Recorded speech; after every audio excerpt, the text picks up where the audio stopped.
Ang hindi malilimutang paglalakbay ay isa sa mga kaganapan sa buhay na nagbibigay sa atin ng mga karanasan at alaala na mananatili sa ating puso at isipan.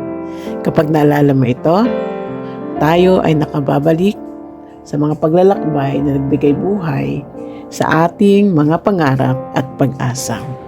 Isang paglalakbay na hindi malilimutan ay ang aking unang pagbisita sa isang puok na puno ng kalikasan at kagandahan.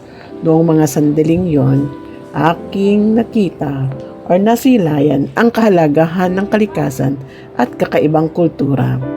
Ang pagtuklas ng mga lugar na malayo sa aking tahanan ay nagdulot sa akin ng kakaibang kasiyahan at pag-unawa sa iba't ibang aspeto ng buhay.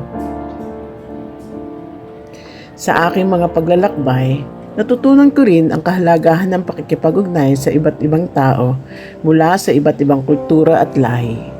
Ang mga kaibigan na aking nakilala mula sa iba't ibang panig ng mundo ay nagbigay sa akin ng mas malalim na pag-unawa sa kahalagahan ng pagkakaisa at respeto. Hindi malilimutan ang paglalakbay na puno ng masasarap na pagkain, makukulay na kultura at mga napakagandang tanawin. Ang mga alaala mula sa paglalakbay ay tulay tungo sa mas makulay na bukas at mas masaganang karanasan. Ang hindi malilimutang paglalakbay ay isang yaman na hindi kayang kunin ng oras o pagkakataon.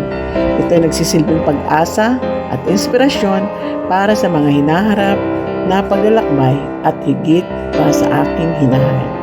Sa huli, ang hindi malilimutang paglalakbay ay hindi lamang paglisan sa puok o pagkilala sa mga bagong tao. Ito ay pagtuklas ng sarili, pag-usbong ng pangarap, pag-ibig sa mundo na puno ng kakaibang kagandahan.